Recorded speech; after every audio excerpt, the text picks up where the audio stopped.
அரசியல் களம் நேயர்களுக்கு வணக்கம். இன்றைக்கு நம்ம நேர்காணலுக்காக பத்திரிகையாளர் கோட்டீஸ்வரன் அவர்கள் நம்மோடு இருந்திருக்கிறார். அவர் பேசலாம். சார் வணக்கம். வணக்கம். நேயர்களுக்கு அன்பு வணக்கம். சென்னை திமுக வந்து ஸ்வீப் பண்ண மாதிரி கோயம்புத்தூர்ல வந்து ஏடிஎம்கே ஸ்வீப் பண்ணியிருந்தாங்க. அங்கேயுமே இந்த வாட்டி மாற வாய்ப்பு இருக்குன்றாங்க. ஏன்னா செந்தில் பாலாஜி உள்ள களமிறங்கி ஒரு ஸ்ட்ராங்கான வேட்பாளர் அங்கே இருக்காரு இல்லையா? இப்போ செந்தில் பாலாஜி அவர்கள் போயிருக்கக்கூடிய அந்த தொகுதி வந்து அவங்க வானதி ஸ்ரீனிவாசன் இருந்தாங்க. இப்போ அம்மன் அர்ஜுன் எடுத்து போறான்னு இருக்கிறார். அந்த தொகுதி வந்து அவங்களுக்கு வந்து செந்தில் பாலாஜியோட கரம் ஊங்கிக்கிறது. அவர் கொஞ்சம் முன்னேறி செல்றாரு. அம்மன் அர்ஜுனன் வந்து அங்கே லோக்கலில் இருக்கக்கூடிய அரசியல் ஆளுமை. அவரால் எந்த அளவுக்கு டஃப் கொடுக்கணுமோ கொடுத்துக்கிட்டு இருக்காரு. க்ளோஸாக தான் போகுது. பட் செந்தில் பாலாஜி இங்கே ஊரை விட்டு வெளியூரில் வந்து நின்று அதை ஏற்றுறதுன்றது பெரிய விஷயம். அது வந்து உண்மையிலே செந்தில் பாலாஜி அவர் நினைச்சிருந்த ஸ்ட்ராங்கான கேண்டிடேட் இல்லாமல் ஒரு ஈஸியான ஜெயிக்கிற தொகுதியில் நின்றுக்கலாம். ஆனால் அவர் ஒரு டஃப்பான ஒரு கேண்டிடேட்டுக்கு எதிராக போட்டி போடும்போது அங்கே நம்பிக்கை உருவாகுது. செந்தில் பாலாஜியே ஒரு ரிஸ்க் எடுக்கிறாரு. செந்தில் பாலாஜி வந்து அவரோட சிறப்பு என்னன்னா, அமைச்சர் எதிர்த்து நிற்கிறது இல்லை ஒரு மாவட்டம் ஃபுல்லாக மாற்றுறது அப்படின்ற மாதிரி இந்த ஸ்பெஷல் ப்ராஜெக்ட்ஸு ஸ்பெஷல் அசிஸ்மெண்ட்ஸில் கெட்டிக்காரர். செந்தில் பாலாஜியோட அந்த அந்த எனர்ஜி இருக்குங்களா, ஒர்க்கிங் எனர்ஜி, அது பார்த்தீங்கன்னா ஒரு நாளைக்கு வந்து ஒரு 18 hours வேலை செய்ய முடியும். அது விமர்சனத்தெல்லாம் தாண்டி வந்துங்க அந்த ஒர்க்காலிக் அரசியலில் சுவாசிக்க பார்ப்போம் அந்த மாதிரி ஒரு நபர். அதனால தான் கோயம்புத்தூரில் போய் நிற்கிறாப்புல என்னால் முடியும்னு அந்த ஒரு ரிஸ்க் எடுத்து போகிறாங்க. யாரும் அந்த மாதிரிலாம் அமைச்சர்கள் பொதுவாக மாற மாட்டாங்க, இல்லை முக்கியமானவங்க மாற மாட்டாங்க. விஜய் அவர்களே ஈஸியான தொகுதி பார்த்து தான் நிற்கிறாரு. ஸோ அப்போ விஜயா செந்தில் பாலாஜின்னு Senthil Balaji is risk take. அதாவது முகமது அலியோட தான் ஒன்று சொல்லுவாங்க, வாழ்க்கையில் ரிஸ்க் எடுக்காதவங்க தான் பெருசாக ஏதோ சாதிக்கவே மாட்டாங்கன்னு சொல்லியிருப்பார் ஐயா முகமது அலி. அது ரொம்ப ஃபேமஸான கோட் அவருக்கு. அப்போ நீங்கள் வந்து ஒரு செந்தில் பாலாஜி வந்து is risk take, is a very big risk take. அப்போ கரூரில் அவர் பாட்டு நிற்கலாம். கரூரில் வேறு ஏதோ ஒரு, அதாவது எம்ஆர் விஜயபாஸ்கர் எதிர்த்து இந்த வாட்டி நிற்க வேணாம், நம்ம வேறு எதாவது தொகுதி நிற்கணும், எதுக்கு திருப்பி மறுபடியும் ஒரு டஃப் ஃபைட். போன வாட்டி உடனேலாம் வரல. அவரும் அமைச்சராக இருக்கார், போட்டி கொடுக்குறாரு. ஒரு கடும் போட்டியை ஜெயிச்சுட்டு மிச்சம் 3 சட்டமன்ற தொகுதியும் ஜெயிச்சு கொடுக்குறாரு செந்தில் பாலாஜி. அதுதான் செந்தில் பாலாஜி சிறப்பு. மொத்த கரூரையே மாற்றி கொடுக்குறாப்புல. ஸோ அதை பார்த்துட்டு சந்தோஷமாகி தான் என்ன பண்ணுறாங்கன்னா, நீங்கள் கொஞ்சம் எலிவேட் ஆகி மேலே போங்க. கோயம்புத்தூர்ல இருந்தால் பிஜேபிக்கு எதிராக இருக்கலாம், சிங்கானூர் திமுக வாங்கிட்டு இருந்தால் ஈஸியாக ஜெயிச்சிடலாம். அதாவது 2 சீட்டு காங்கிரஸுக்கு கொடுக்குறாங்களா, அந்த சீட்டில் ஏதோ ஒன்று நின்று இருக்கலாம். அப்போ இந்த தொகுதி தான்றதுனால தான் வானதி வந்து கொஞ்சம் இது சிக்கலாக போயிடும் அப்படின்னு சொல்லிட்டு அழகாக அவங்க என்ன பண்ணிட்டாங்க, மேலே ரிக்வெஸ்ட் பண்ணி as I am suffering from fever please kindly grant me Coimbatore சவுத்துன்ற மாதிரி அவங்க போயிட்டாங்க. அப்போது இதெல்லாம் நம்ம பார்க்கும்போது அங்கே வந்து அந்த ஒரு தொகுதி இருக்குது. பட் அதை தாண்டி வந்து அதிமுகவால் பெருசாக வந்து மற்ற தொகுதிகளில் வந்துட்டு பயப்படுற அளவுக்கு ஒன்றும் இல்லைன்ற மாதிரி இப்போ இருக்கக்கூடிய பிரச்சாரம் வந்து காட்டுது. ஜெயிச்சா மேபி செந்தில் பாலாஜி மட்டும்தான் ஜெயிக்க முடியும். செந்தில் பாலாஜி ஜெயிப்பார். வேற எங்கன்னா 1-2 தொகுதியில் த்ரெட்டன் பண்ணுவார். இப்போ மேட்டுப்பாளையம் வந்து அவங்க வந்து திமுகவில் ஒரு ஸ்ட்ராங்கான வேட்பாளர் போட்டிருந்தா அது வந்து கேட்டு, அதாவது கோயம்புத்தூர் முடியறது ஊட்டிக்கு நீலகிரி மாவட்டத்துக்கு கேட்டு வந்து மேட்டுப்பாளையம் கீழே. இப்போ இந்த காரமடையில் ரொம்ப செல்வாக்காக இருக்கிற ஒரு சண்முக சுந்தரம், அதேமாதிரி அங்கே இன்னொரு ஒரு ஒரு நகர செயலர் யாரோ ஒருத்தருக்கு அங்கே அந்த மாதிரிலாம் இல்லாமல் வேற ஒரு புதுசாக ஒன்று ட்ரை பண்ணி பார்க்குறாங்க டிஎம்கேல. அது எந்த அளவுக்கு வரும்ன்றது தெரியல. மேபி நிறைய பேர் என்ன சொன்னால் செந்தில் பாலாஜியோட வேட்பாளர் தான் நிறைய இடத்துல அங்கே டிக் பண்ணியிருக்காங்கன்னு. அது உள்ளூர் அரசியல்வாதிக்கு நிறைய இடத்துல பிடிக்கல. அது எப்படி பேன் அவுட் ஆகுதுன்னு பார்க்கணும். அப்போது ஒரு நல்லா இருந்த தொகுதி அதேமாதிரி வால்பாறையில் வந்துட்டு போட்டிருக்காங்க. வால்பாறையில் என்ன ஒரு பின்னடைவு அதிமுகனா, அங்கே இருந்த சட்டமன்ற உறுப்பினர் அமுல் கந்தசாமி வந்து இறந்துட்டாங்க. அதுக்கு பிறகு வந்து அவங்களால அது கரெக்டான ரீப்ளேஸ்மெண்ட் பார்க்க முடியல. பட் 2 சைடும் இது வந்து பிரச்சனையாகிடக்கூடாதுன்னு சொல்லிட்டு அட்ரஸ் பண்ண பார்க்குறாங்க. அப்போ வந்து ஒரு சில இடத்துல வந்து ஒரு கடும் போட்டியை வந்து போகும். உதாரணத்துக்கு வால்பாறை கொஞ்சம் கடும் போட்டிக்கு போகலாம், குன்னூர் ஓரளவுக்கு கொஞ்சம் கடும் போட்டிக்கு போகலாம். மற்றபடி இவர் அமைச்சர் செந்தில் பாலாஜி தான் முன்னாள் அமைச்சர், அவர் ஜெயிக்கிறதுக்கு அவர் போராடி கொண்டிருக்கிறார். அப்போ அவர் கஷ்டமான ஒரு இடத்துல அவங்க போராடிக்கிட்டு தான் இருக்கிறாங்க. இன்னும் கோயம்புத்தூர் அப்படியே ஸ்வீப் பண்ணுற மாதிரி இல்லை. போன வாட்டி 11, அதாவது இங்கே 10, அங்கே வந்து மலையில் வந்து பார்த்திங்கன்னா கூடலூர் வந்து அவங்க வேட்பாளர் மாற்றிட்டாங்க. திராவிட மணியை எடுத்துகிட்டு வேற ஒரு வேட்பாளர் போட்டாங்க, தோற்று. அதாவது ஆராசா அப்போ முடிவு பண்ணுறாரு யார் எங்கே நிற்கணுன்ற மாதிரி. இப்போ வந்து அவங்க திரும்பி மறுபடியும் திராவிட மணிக்கு கொடுத்துட்டாங்க. அவர் ஒரு நல்ல ஒரு ஸ்ட்ராங் கேண்டிடேட். அதனால் கூடலூர் வந்துட்டு திமுக வந்து இந்த வாட்டி போராடும், கடும் போட்டி இருக்கும். கூடலூர் ரிசர்வ் தொகுதி, அங்கே பொன் வசந்த் வர்சஸ் திராவிட மணியும் அங்கே லோக்கலில் அந்த மலை வாழ் மக்கள் கிட்ட வந்து கொஞ்சம் அன்பாக பழகக்கூடியவர். இவர் பொன் வசந்த் வந்து ஒரு வழக்கறிஞர், அவருமே வந்து வேலை செய்கிறார். அது ஒரு கடும் போட்டிக்கு போகுது அந்த இடம். அது ட்ரெடிஷ்னலாக பார்த்தீங்கன்னா டிஎம்கே கிட்ட இருந்தது. போன வாட்டி ஏடிஎம்கே ஜெயிக்குது. ஏன்னா உள்ளூர் வேட்பாளரை மாற்றி போட்டதுனால ஒரு சில பிரச்சனை. இப்போ திருப்பி அந்த வேட்பாளர் திருப்பி வரார் அவரோட இடத்த எடுக்கிறதுக்கு. அதுக்கப்புறம் பார்த்தீங்கன்னா ஊட்டியில் வந்து பிரபு அவர்கள் போன வாட்டி காங்கிரஸில் ஜெயிச்சாங்கன்னு நினைக்கிறேன். இந்த வாட்டி போஜராஜன் சொல்லிட்டு பிஜேபியில். போஜராஜன் வந்து ஸ்ட்ராங் படுகா கேண்டிடேட். பிஜேபின்றதை தாண்டி அந்த படுகா இன மக்கள்கிட்ட அவர் வந்து அந்த அறிமுகமானவர். அதனால் ஊட்டியில் நீலகிரி அந்த மலையில் கரெக்டாக சென்டர் பாயிண்டில் வந்து இந்த வாட்டி பிஜேபி அங்கே ஜெயிக்கிறதுக்கு பாசிபிலிட்டிஸ் அதிகமாக இருக்குது. அதாவது பிஜேபியோட ஒரு ஜெயிக்கக்கூடிய தொகுதிகளில் அதை நீங்கள் சேர்க்கலாம். அது அவினாஷி, அதெல்லாம் அவினாஷி என்னதான் பின்னாடி வந்தாலும் முருகன் வந்து அங்கே கொஞ்சம் வேலை செஞ்சுக்கிட்டு இருக்காரு. அது 2 அந்த ஏரியா. அதுக்கு அடுத்த தொகுதி அதிமுக வந்து அதிமுக கோட்டையா இருந்தது அவினாசி. எல்முருகனுக்காக வந்து தொகுதியை கொடுத்துருக்குறாங்க. ஒரு புதிய முகம் 26 வயது இளம் வேட்பாளருக்கு வாய்ப்பு கொடுத்துருக்காங்க. முருகன் நினைச்சாருன்னா ஜெயிச்சிடலாம். ஓகே, எல்முருகன் நினைச்சா தோப்பார். அது அந்த மாதிரியான தொகுதி. புரியுறவங்களுக்கு புரியும் அது எந்த அளவுக்கு வேலை செய்யும். ஆனால் பிஜேபியில் இருக்கவங்க எல்லாரும் எல்முருகன் ஜெயிக்கணும்னு நினைக்கிறாங்க. ஏன்னா இப்போ அமைச்சர் ஸ்லாட் வேற யாருக்குன்னா கிடைக்கும். எல்முருகன் எதிர்ப்பாளர்கள் கூட ஜெயிக்கணும்னு நினைக்கிறாங்க. ஆமாம், எல்முருகன் எதிர்ப்பாளர் கூட எல்முருகன் ஜெயிக்கணும்னு நினைக்கிறாங்க. ஆனால் எல்முருகன் என்ன நினைக்கிறாருன்னு அவருக்கு தான் தெரியும். பிரச்சாரம் இன்னும் பெருசாக சூடு பிடிக்கல. கொஞ்சம் ஏதோ லூஸ் விடுற மாதிரி இருக்குது, டைட் பண்ணுற மாதிரி தெரியுது. அப்படி தான் அங்கேருந்து நமக்கு ஃபீலர்ஸ் வருது. குன்னூரை பொறுத்தவரை ஒரு கடும் போட்டி இருக்கும். 2 லோக்கல் ஆட்கள் நிற்கிறாங்க, திமுகலையும் அதிமுகலையும். சாந்தி ராமுன்னு சொல்லிட்டு அவர் ஆல்ரெடி சட்டமன்ற உறுப்பினராக, அந்த சைடு எதிரில் ராஜுன்னு நினைக்கிறேன் கேண்டிடேட் பேர். அவரும் லோக்கல் உள்ளூர் அரசு. 2 பேருமே படுகா இனத்தை சேர்ந்தவன். இதில் யார் செல்வாக்கு அதிகமாக இருக்குன்றது பார்க்கணும். அப்போது கொங்கு மண்டலம் அப்படின்னா அந்த கோயம்புத்தூர் மண்டலம் இல்லாமல் கோயம்புத்தூர் அண்ட் ஊட்டி எடுத்தால் 13 சீட்டு. 13 சீட்டில் வந்து திருப்பியும் வந்து அதிமுக வந்து அங்கே ஆதிக்கத்தை செலுத்தும். சென்னையில் திமுக ஆதிக்கத்தை செலுத்தும், கோயம்புத்தூரில் அதிமுக ஆதிக்கத்தை செலுத்தும். குறிப்பாக திருச்சி லால்குடி தொடர்ச்சியாக 4 முறை வந்து திமுக ஜெயிச்சிருந்தாங்க. சவுந்தரராஜன்ற வேட்பாளர் தான் கண்டினியூஸாக ஜெயிச்சிருந்தாங்க. இந்த முறை அவருக்கு வாய்ப்பு மறுக்கப்பட்டிருக்குது. லீமா ரோஸ் வந்து அங்கே கிளம்புறதுனால வந்து அதிமுக சார்பாக அது ஒரு ஸ்டார் தொகுதியாக மாறி இருக்கு இல்லையா? ஸோ அவங்களோட வெற்றி வாய்ப்பு எப்படி இருக்கு? இப்போ ஒரு சிலருக்கும் அமைச்சர் KN நேருக்கும் மனக்கசப்பு இருக்குன்னு ஒரு சில பேர்கள் பேசப்பட்டது. அதில் அதிகமாக பேசப்பட்ட பேர் சவுந்தரபாண்டியன் அவர் பேர், அப்புறம் வந்து காடுவெட்டி தியாகராஜன் அவர்கள் பேரும் அது பேசப்பட்டது. இனிகே விருதுராஜ் அவர்கள் பேரும் அடிபட்டது. அதாவது அமைச்சருக்கும் அவருக்கும் வந்து ஒரு நல்ல அணுகுமுறை இல்லை அப்படின்ற மாதிரி. ஸோ இப்போ அதன் அடிப்படையில் நம்ம வச்சு பார்க்கும்போது சவுந்தரபாண்டியனுக்கு வந்து அங்கே உள்ளூர் செல்வாக்கு உள்ளபடி இருக்குது. 4 வாட்டி ஒருத்தர் ஜெயிக்கிறாருன்னா நம்ம கண்டினியூஸாக ஜெயிக்கிறாருன்னா அதை சும்மா கடந்து போக முடியாது. ஆனால் அட் த சேம் டைம் உள்ளூரில் நல்ல வேட்பாளர் இருக்கும்போது அதை மாற்றிட்டு அதுக்கப்புறம் அதே தொகுதியில் வந்து லால்குடியில் இவங்க லீமா ரோஸ் மாதிரி ஒரு பெரிய செல்வந்தர் வந்து நிற்கிறாங்கன்னும் போது பணம் 10 செய்யும். தேவைப்பட்டால் அந்த இடத்துல திமுகவை தோக்கடிக்கவும் செய்யும். வாய்ப்பு இருக்கும். லால்குடி தொகுதி மாறிட்டு இருக்கு. லால்குடி வந்து லீமா ரோஸ் அவர்களுக்கு ரெட்டலைக்கு சாதகமாக அது போயிட்டு இருக்குது. அவங்க வந்து ஒரு கட்சி அப்படி வரலையே, அவங்க மகனுக்கே ஒரு கட்சி இருக்குது, அந்த கட்சியில் வந்து நிற்கிறோம், எங்களுக்கு வந்து இப்போ பூந்தொட்டி சின்னத்தில் நிற்கிறேன்லாம் இல்லை. ரெட்டலையில் வந்து இணைச்சிக்கிட்டு கட்சியில் சேர்ந்துட்டு அதிமுக வேட்பாளராக தானே நிற்கிறாங்க. அப்போது அது வந்து நாங்கள் வந்து ஒரு பிரச்சாரம் என்பது சூடு பிடிக்க தொடங்கியிருக்கு. சமூக வாக்குகளும் அங்கே அதிகமாக இருக்குன்னு நினைக்கிறேன். ஆமாம், அங்கே வந்து உடையார் வாக்குகள் அதிகம், கிறிஸ்டின் உடையார்ஸ் நிறைய இருக்கிறாங்க, உடையார்கள் நிறைய இருக்கிறாங்க. அது வந்து அவங்க லீமா ரோஸ்க்கு வந்து ஒரு கணிசமாக மாறத்துக்கு உண்டான வாய்ப்புகள் இருக்குது. ஜெயபிரபாகரன் அவர் எப்படி சார் இருக்குன்னா சொற்ப ஓட்டில் தான் வந்து மக்களவைத் தேர்தலில் தோத்தாரு. இந்த முறை விருதுநகரில் வெற்றி சுற்றுவார். இந்த மாதிரி கிட்டத்தட்ட ஜெயிச்சிருவார். விஜயபிரபாகர் ஜெயிச்சிருவார். பெருசாக கஷ்டப்படலனாலும் சொகுசாக இருந்தே கூட ஜெயிக்கிறதுக்கு வாய்ப்பு இருக்குது. காரணம் வந்து போன வாட்டி பிரச்சாரம்லாம் பண்ணார், போன வாட்டியே ஜெயிக்க முடியல. ஐயா விஜயகாந்த் அவர்கள் மீது இன்னும் அந்த மக்கள்கிட்ட அந்த ஒரு பாசம் இருக்குது. அது பிரேமலதா அவர்களுக்கு விஜயகாந்தோட அந்த ஆசி டிரான்ஸ்ஃபர் ஆகுதோ இல்லையோ, ஆனால் விஜயபிரபாகருக்கு டிரான்ஸ்ஃபர் விருதுநகரில் அது வேலை செய்யும். அதாவதுங்க விஜயபிரபாகர் வந்து அவருக்கு வந்து ஒரு பெரிய ஈடுபாடு இல்லை இந்த கூட்டணியிலன்ற மாதிரி ஃபர்ஸ்ட்லேருந்தே ஒரு பேசப்பட்டு தான் இருந்துச்சு. பட் ஆனால் ஓகே, கூட்டணின்றது அமைச்சாச்சு. அவர் வந்து ஜெயிச்சு சட்டமன்றத்துக்கு போனால் நல்லாயிருக்கும் இல்லை? விஜயபிரபாகரும் விஜயை கூட பக்கத்தில் உட்கார வைக்கலாம், நல்லாயிருக்கும்ல அந்த காட்சி. விஜயபிரபாகருக்கு வந்து கொஞ்சம் வாய்ப்பு இருக்கும். அங்கே உள்ளூர் திமுகவில் கண்டிப்பாக கொஞ்சம் மனக்கசப்பு இருக்கும். 50 சீட்டு தூக்கி கூட்டணி கொடுத்துட்டாங்க. But he will be able to set it right. அங்கே பொதுவாக அதிமுக வந்து அங்கே பெரிய பிளேவும் இல்லை. இப்போ களத்தில் இப்போ நம்ம அங்கே வரக்கூடிய செய்திகள் பார்த்திங்கன்னா அதிமுக வந்து அந்த களத்தை வந்து இன்னும் கூர்மைப்படுத்தலை, இன்னும் பிரச்சாரத்தை வேகப்படுத்தலைன்ற மாதிரி தான் சொல்கிறாங்க.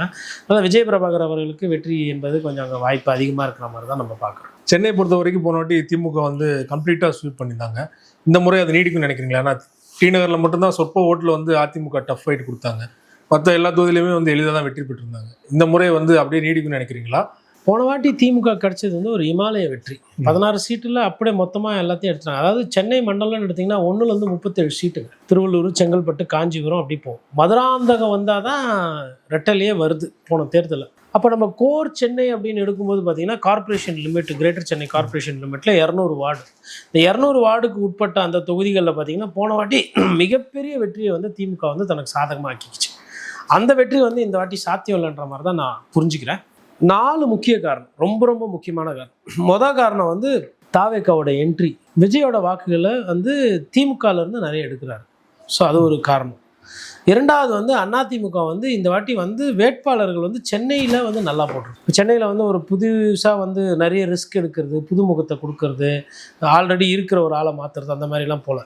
இப்போ அவங்களோட அந்த பட்டியல் எடுத்திங்கன்னா, வேட்பாளர் படுத்திங்கன்னா ஸ்ட்ராங்கான கேண்டிடேட்ஸு. ராயபுரத்தில் வந்து அமைச்சர், முன்னாள் அமைச்சர் டி ஜெயக்குமார், துறைமுகத்தில் ஹார்பரில் ராயபுரம் மனோ, அதுக்கப்புறமா வந்து உங்களுக்கு பார்த்திங்கன்னா திருவிக நகரில் பொற்கொடி ஆம்ஸ்ட்ராங், அதுக்கப்புறம் பார்த்திங்கன்னா ராஜேஷ் மாவட்ட செயலாளர் ஆர்கே நகரில், அப்புறம் திருவத்தூரில் பார்த்திங்கன்னா குப்பை அவரும் முன்னாள் சட்டமன்ற உறுப்பினராக இருந்தாங்க. வில்லிவாக்கத்தில் முன்னாள் எம்பி விஜயகுமார், எஸ்ஆர் விஜயகுமார். அது மாதிரி யாரெல்லாம் என்னென்னலாம் டைட்டாக உதயநிதிக்கு எதிராகவுமே ஸ்டாலினுக்கு எதிராக போட்டி ஆதிராஜாராம பழைய மாவட்ட செயலாளர் அவர் எடுத்துகிட்டு வந்து போட்டிருக்காங்க. கோகுலேந்திராவும் வந்து முன்னாள் அமைச்சர் அண்ணா நகரில்.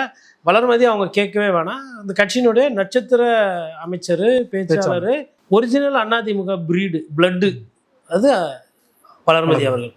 இப்போவும் ஏன்னா வளர்மதி அவர்கள்லாம் எப்படின்னா, ஒரு தொகுதியில் பிரச்சனை இருக்குது, ஒரு கட்சியில் பிரச்சனை இருக்குன்னா அவங்க போய் இறங்குனாங்கன்னா, அக்கா வந்துட்டாங்க, இப்போ என்னப்பா ஒழுங்காக இருந்தால் இருங்க, எல்லாம் வந்து நான் தலைமைக்கு சொல்லுவேன் அப்படி அப்படின்போது அன்பாகவும் பேசுவாங்க, மிரட்டவும் செய்வாங்க. அந்த பிரச்சனைக்கு ஒரு தீர்வு கொடுக்குற அந்த பக்குவம் அவங்க வந்து என்னென்னா, ஒரு அதிமுகக்காரங்க என்னென்ன பிரச்சனை பண்ணுவாங்க, எங்கெங்கே கோட்டை விடுவாங்கன்னு எல்லாமே தெரியும்.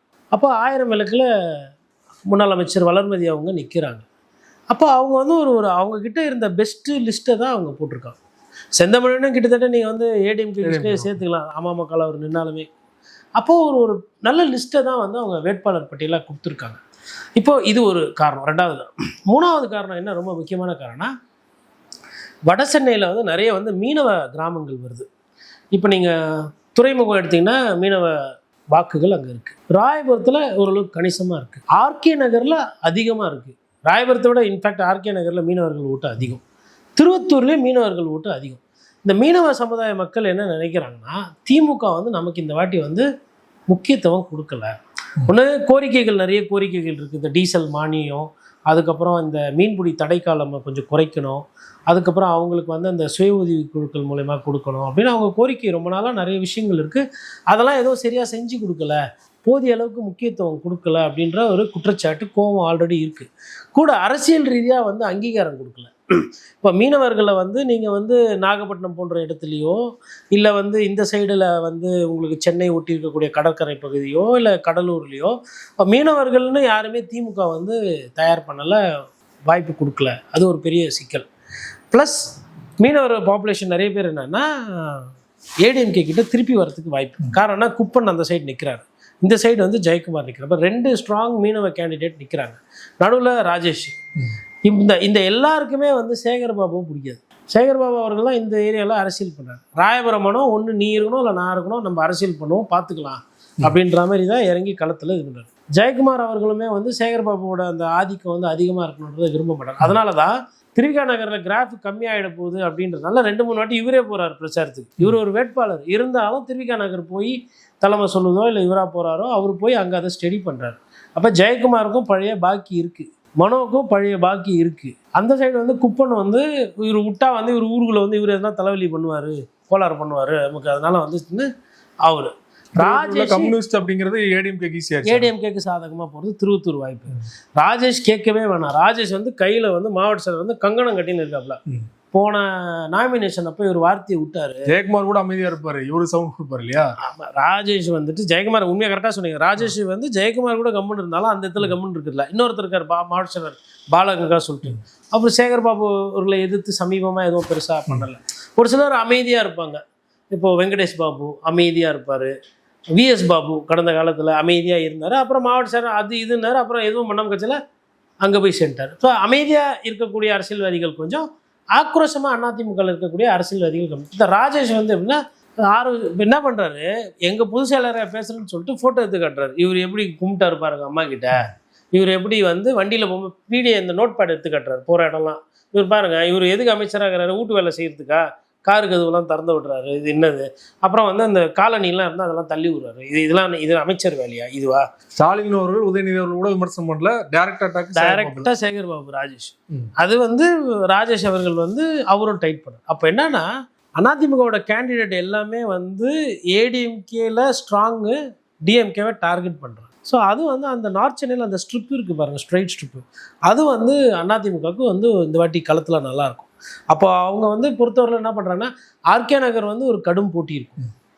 இன்னொன்று அங்கே சிட்டிங் எம்எல்ஏக்கு வந்து அந்தளவுக்கு நல்ல பேர் இல்லை, ஒரு எபனீசர் இருக்குன்ற மாதிரி சொல்கிறாங்க. ஐட்ரீம்ஸ் மூர்த்திக்குமே அந்தளவுக்கு பேர் நல்லா இல்லைன்றதுனால தான் ஒரு நல்ல வேட்பாளராக போடணும்னு சொல்லிட்டு சுபேர் கானை போடுறாங்க. உண்மையிலே சுபேர் கான் ஒரு நல்ல வேட்பாளர். பட் ஜெயக்குமார் அவர்களுக்கு எதிர்க்கிற அளவுக்கு அந்த ஒரு பேர், ஏன்னா ஜெயக்குமார் வந்து திருப்பி அவர் இழந்த செல்வாக்க திரும்பி பெறறதுக்கு வராது. ஜெயக்குமாரோட ஒரு போட்டி, ஒரு பிரச்சனை அப்படின்ற மாதிரி அதை எடுக்கணும். அப்போ அதை அவர் ரிட்ரீவ் பண்ணுறாரு போது அந்த ஹீட் வந்து தாங்கும். இப்போ உதாரணம் பிஜேபியால தான் தோத்தேன், எனக்கு வந்து -40 ஆரம்பிக்க சொன்னோம், அது இந்த வாட்டி சரியாயிடுச்சு நினைக்கிறேன். இல்லை, அதாவது இப்போ பிஜேபி விட்டு இது மைனஸ் அது இதெல்லாம் இருந்தாலும் இப்போ வந்து மீனவர்கள் வந்து திருப்பி ஜெயக்குமார் மீது ஒரு கணிசமான ஒரு பாவம், சரி போன வாட்டி போடல, இந்த வாட்டி மேபி பார்ப்போம் அப்படின்னு அந்த சிம்பத்தி வேவும் இருக்குது. ஒன்று.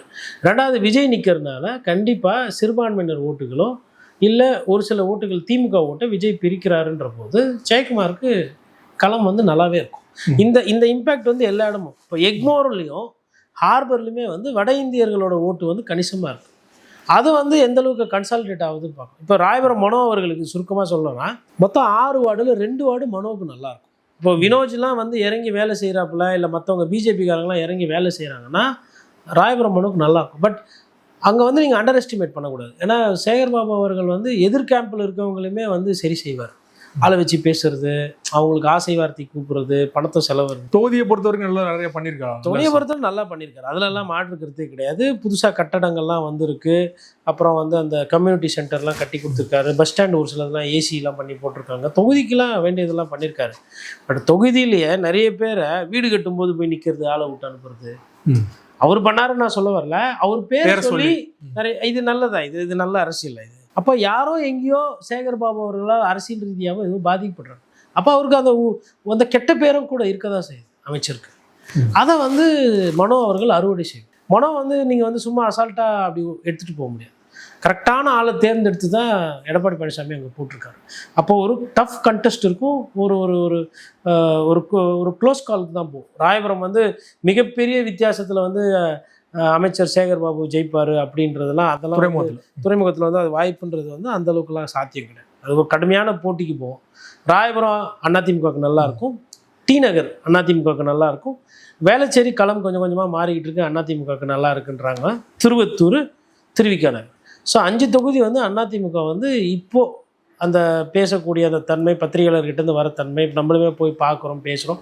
அப்போ 5 தொகுதி வந்து அதிமுகவுக்கு வந்து நன்றாக இருக்குது. டி நகரை பொறுத்த வரைக்கும் முக்கியமான தொகுதி சென்னையில் மையப்பகுதியில் இருக்குது. போன வாட்டி வந்து அன்பழகன் அவர்களுடைய தம்பி நின்னார், இந்த வாட்டி அன்பழகன் அவருடைய பையன் நிற்கிறார் இல்லையா, ஆப்போசிட்டில் புஷியானந்த் நிற்கிறாரு. ஸோ இதெல்லாம் மீறி எப்படி வந்து மறுபடியும் சாதகமாக இருக்குன்னு நீங்கள் சொல்கிறீங்க, இந்த ஃபேக்டரியில் சொல்கிறீங்க? அதாவது அங்கே வந்து பார்த்தீங்கன்னா வெஸ்ட் மாம்பலம் ஓட்டு, அது வந்து பிஜேபி அங்கே நல்லா இருக்கும். ஸோ அந்த ஓட்டு டைல்யூட் ஆகாது, அது டிரான்ஸ்ஃபர் ஆகும். இன்னொன்று, மாவட்ட செயலர் எங்கெங்கே நிற்கிறாங்களோ அங்கே வந்து கட்சி இறங்கி வேலை செய்யும். இப்போ டி நகர் சத்யா வந்து ஒரு மாவட்ட செயலர். இப்போ மாவட்ட செயலர்னும் போது என்ன பண்ணுவாங்கன்னா, அங்கே இருக்கிற கட்சிக்காரங்க உள்ளே இறங்கி வேலை செய்வாங்க. இன்னொன்று, சத்யா அவர்கள் நல்லா செலவும் பண்ணுவாங்க. அப்போது அந்த வெயிட்டேஜ் இருக்கும். ஸோ அப்போ இது ஃபர்ஸ்ட் ஃபேஸில் இந்த 5 வரும். அதே தான் வேலை தாண்டி கருணாநிதி எதுவும் பண்ணல, கடந்த 5 வருடம் பண்ணல. இன்னொன்று, அவங்களுக்கு குடும்ப பிரச்சனை இல்லை. இப்போ அது ஆமாம், ஒரு ஜெயன் பழகன் அவங்க ஃபேமிலியில் உள்ள ப்ராப்ளம், கட்சி பொறுப்பில் ரிசைன் பண்ணுறாங்க, தாவேக்கால போய் ஒரு சிலர் சேர்றாங்க அவரோட ஆதரவாளர்கள். விஜய் வந்து அப்போ அந்த ஓட்டு, விஜய் கட்சி வந்து அந்த ஓட்டுகளை பிரிக்கும். இதெல்லாம் சிக்கல்.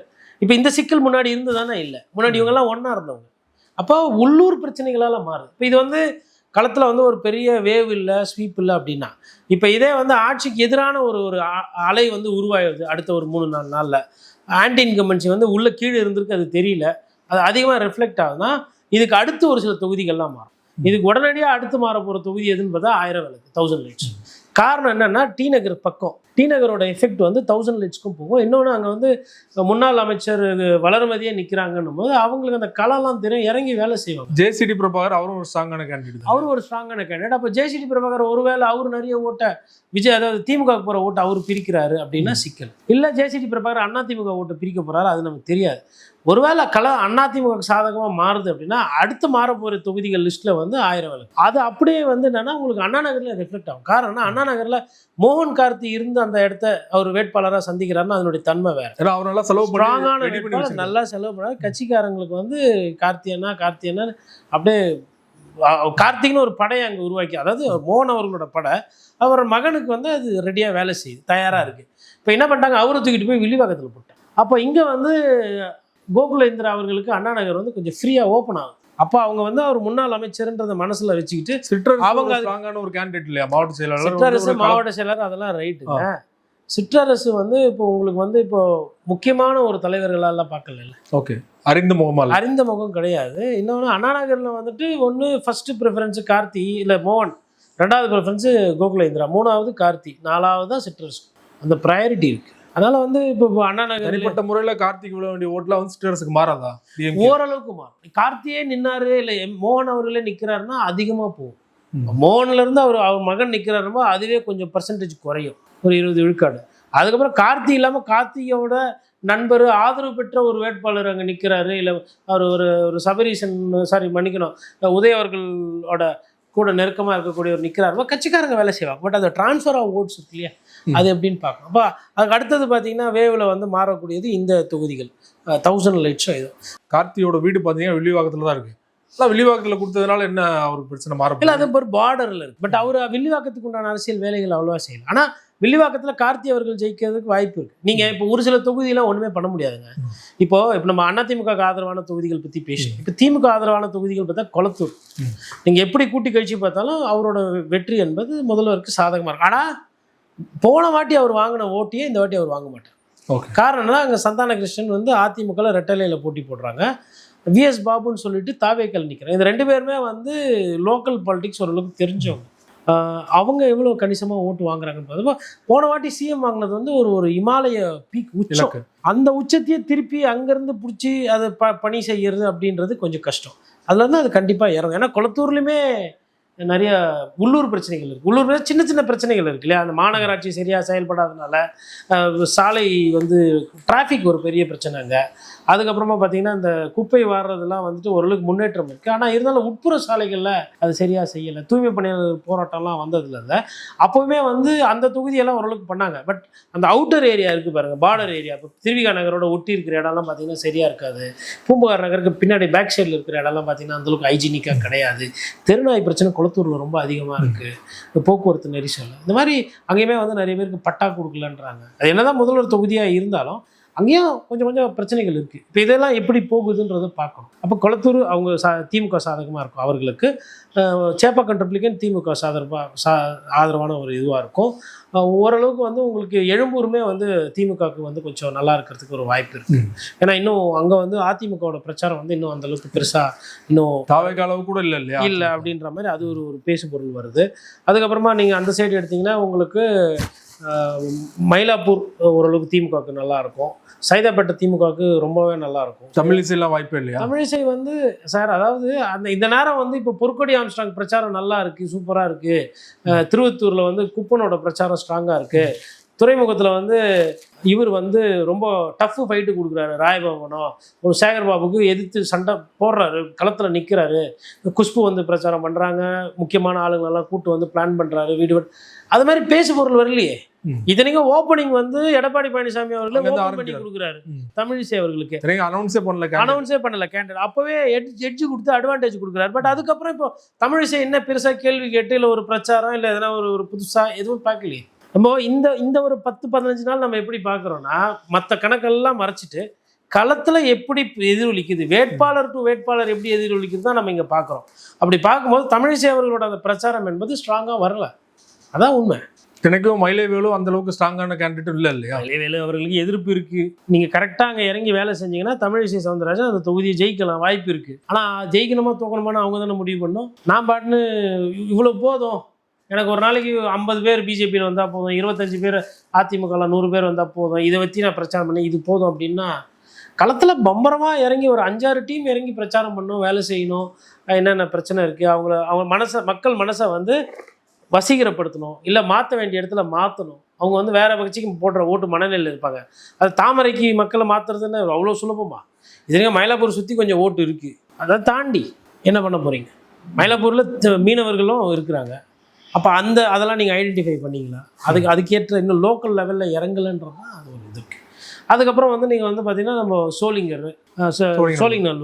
சோழிங்கநல்லூர் வந்து ஒரு பெரிய தொகுதி. அது சீக்கிரமாக நீங்கள் கையில் எடுத்துன்னு வரதுன்றது அவ்வளோ கஷ்டம். இன்னொன்று டிஎம்கேவோட ஆதிக்கம் கொஞ்சம் அங்கே அதிகமாக இருக்கும். அரவிந்த் ரமேஷ் அந்த தொகுதியெல்லாம் வந்து திமுகவுக்கு ஆதரவாக இருக்கும். விருகம்பாக்கம் வந்து திமுகவுக்கு உட்கட்சி பிரச்சனை ஆரம்பிச்சிருக்கு. கே.கே. நகர் தனசேகரா இல்லை விருகை ரவியா, விருகம்பாக்கத்தில் வந்து இவரான்றது இப்போ இருக்கக்கூடிய எம்எல்ஏ. இப்போ இருக்கிற எம்எல்ஏக்கு கெட்ட பேர் இருக்காங்க. அவர் வந்து சீட்டே கிடைக்காதுன்னாங்க. அவருக்கு ஒன்றும் அப்படியே வந்து சென்ற இடம்லாம் சிறப்பு அப்படிலாம் கிடையாது. நிறைய பிரபாகர் ராஜுக்கு நிறைய கெட்ட பேர் இருக்குது. மக்கள்கிட்ட நம்ம போய் கேட்கும்போது இல்லைங்க அவர் தொகுதி பக்கம்லாம் அவ்வளோவா ஒன்றும் பண்ணுறது இல்லை, எதுவுமே தொகுதிக்கு சொல்லிக்கிற மாதிரி விருகம்பாக்கத்துக்கு என்ன பண்ணார் நீங்கள் சொல்லுங்கள் அப்படின்னு நம்மள கேட்குறாங்க. பிரபாகர் ராஜா எம்எல்ஏ, சிட்டிங் எம்எல்ஏ, டிஎம்கே, உதயசேகர் எல்லாம் ரைட்டு. தொகுதிக்கு சொல்கிற மாதிரி பெருசாக அவர் எதனா பேசியிருப்பாரா இல்லை என்ன எதனா காட்டுங்கன்றாங்க. விருகம்பாக்கம் எதுவுமே பிரச்சனையே கிடையாது அங்கே. ஆனால் அங்கே என்ன பிரச்சனைனா விருகை ரவி நிற்கிறார். விருகை ரவியோட அந்த பிரச்சாரம் என்பது இன்னும் பெருசாக தனசேகர்னா டஃப்பாக இருக்குமா? தனசேகர் போட்டு தான் இன்னும் இந்த வாட்டி மேபி அவருக்கு ஒரு வாய்ப்பாக இருக்கும். கே.கே. நகர் தனசேகர் நின்றுந்தாருன்னா சார் நீங்கள் எந்த தொகுதியில் எம்எல்ஏ எதனால அவருக்கு வாய்ப்பு மறுக்கப்படுது? பர்சனலாக அவர் மேலே உள்ள ஒரு இமேஜா? இல்லை, அதுதான் ஒரு கிட்ட நான் வேற ஒரு காணொலியில் கூட போய் நான் கேட்டேன். அப்போ வந்து என்னங்க இல்லைங்க இதே கேள்வியை தான் நான் கேட்டேன் களத்தில். இல்லைங்க அவர் வந்து கொஞ்சம் இப்போ கட்ட பஞ்சாயத்துலாம் பண்ணுவார் அப்படி இப்படின்னு ஒரு கெட்ட பேர், அவருக்கு கெட்ட பேர் இருக்குண்ணே. சரி ரைட்டு, அவருக்கு கெட்ட பேர் நீங்கள் வந்து யாரோ சொல்லி கொடுத்து நீங்கள் வந்து கேட்குறீங்க. அவருக்கு ஒண்டி தான் கெட்ட பேரா? சேகர் பாபுக்கு ரொம்ப நல்ல பேரா? செந்தில் பாலாஜிக்கு ரொம்ப நல்ல பேரா? மிச்சவங்க எல்லாருக்கும் ரொம்ப ரொம்ப நல்ல பேரா? கட்சியில் அமைச்சர்கள் எல்லாம் கெட்ட பேர் இல்லை? அதை விடவா எங்கள் அண்ணனுக்கு கெட்ட பேர் சார்? சீட்டு கொடுக்கக்கூடாதுன்னு முடிவு பண்ணிட்டாங்கன்னா தலைமையில் என்ன வேணால் சொல்லுவாங்க சார். அப்போ அவங்களுக்கு தெரியுது, அவங்களும் பழைய திமுக கட்சிக்காரங்க. மாறி மாறி வந்தாலும் அந்த மேபி அந்த இது வரும். கெட்ட பேரே இல்லாத ஒரு சிலர்லாம் நீக்கிறீங்க, சாரி சீட்டு கொடுக்காம பண்ணியிருக்கிறாங்க. அதோடு பார்க்கும்போது இப்போ அந்த தொகுதி வந்து ஒரு இழுபறியாக இருக்கும். வேளச்சேரி திமுக கிட்ட வந்து காங்கிரஸ் கொடுத்துருக்காங்க. அது அதிமுகவுக்கு கொஞ்சம் களம் கொஞ்சமாக பிரச்சாரம் என்பது களம் வந்து அதிமுக சாதாரணமாக. அங்கே மாவட்டத்தில் அசோக் இருக்காரு. அவர் கொஞ்சம் களத்தில் இறங்கி வேலை செய்வாப்புல. அவரு களத்தை வந்து முன்னேற்றிட்டு போறாரு. ஆலந்தூர்ல அன்பரசன் ஜெயிக்க அன்பரசன், அது வந்து அன்பரசன், சைதை மா சுப்பிரமணியம் அவர்கள், அவங்களாம் வந்து ஒன்றும் பிரச்சனை இருக்காது. அதிக ஓட்டில் தான் அவங்க இன்னமும் கம்ஃபர்டபுளாக இருக்கிற மாதிரி தான் நமக்கு வந்து அங்கேருந்து வர செய்திகள்லாம் பார்க்கும்போது கட்சி வந்து ஃபஸ்ட்டு சந்தோஷமாக இருக்கும். ஒரு வேட்பாளர் நிற்கிறாருன்னா அங்கே உள்ளூர் கட்சிக்காரர்கள் ஓகே நம்ம ஆளுக்கு சீட்டு கிடச்சிச்சு அப்படின்னு ஒரு சந்தோஷமாக இருக்கணும். இப்போது அங்கேயே வந்து சீட்டு கிடைக்காம ஒரு மனசு கஷ்டத்தில் இருப்பாங்க. எல்லா இடத்துலையும் சந்தோஷமாக இருப்பாங்கல்ல, அந்த எண்ணிக்கை குறைவாக இருக்கணும். ஒரு 50 பேர் 100 பேர் மனசு கஷ்டத்தில் இருக்காங்க. இப்போ 10,000 பேர். இப்போ மேட்டுப்பாளையம்லாம் எடுத்திங்கன்னா திமுகவில் அங்கே லோக்கலில் ஒருத்தருக்கு சீட்டு கொடுக்குறாங்க, ஒரு 10,000 பேர் வெறுப்பில் இருக்கிறாங்க சண்முக சுந்தரோட ஆதரவாளர். இப்போ எஸ்ஆர் ராஜா எடுத்திங்கன்னா அதேமாதிரி ஒரு 10,000 பேர் கோவத்தில் இருப்பாங்க. திருவத்தூர் எடுத்திங்கன்னா அதேமாதிரி 10,000 பேரில் ஒரு 5,000 பேர்னா அவர் சங்கர் அவர்கள் குடும்பத்துக்கு சீட்டு கொடுக்கல அப்படின்னு அவங்க ஒரு கோவத்தில் இருப்பாங்க. அந்த மாதிரி அந்த உள்ளூர் கட்சிக்காரங்க கோவத்தை சம்பாதிக்கக்கூடாது. கே.கே. நகர்லையுமே பார்த்தீங்கன்னா கே.கே. நகர் தனசேகர் போய் ஓட்டு கேட்குறாருலாம் வேறு. பட் அவருக்கு வேண்டப்பட்டவங்க ஒரு 5,000 பேர் வந்து இல்லை அவருக்கு இந்த வாட்டி நான் கொடுத்துருக்கணும், அவ்வளோ செலவு பண்ணியிருப்பார், அதெல்லாம் முன்னாடி இருந்ததுங்க. அதுக்கப்புறம் அவர் வந்து வாய்ப்பு கேட்டார். ஒரு வாட்டி தான் தோத்தார், 2வது வாட்டி அதுக்கப்புறம் வரும் நாங்கள் போன வாட்டியும் கொடுக்கல, இந்த வாட்டியும் கொடுக்கல. அப்போ ஒரு கட்சிக்கு வந்து அப்படின்ற மாதிரி இல்லை, அதெல்லாம் இருக்கக்கூடாது. 2026 தேர்தல் அரசியல் களம் தொடர்பாக பல்வேறு விஷயங்களோட பார்த்து மிக்க நன்றி சார். நன்றி.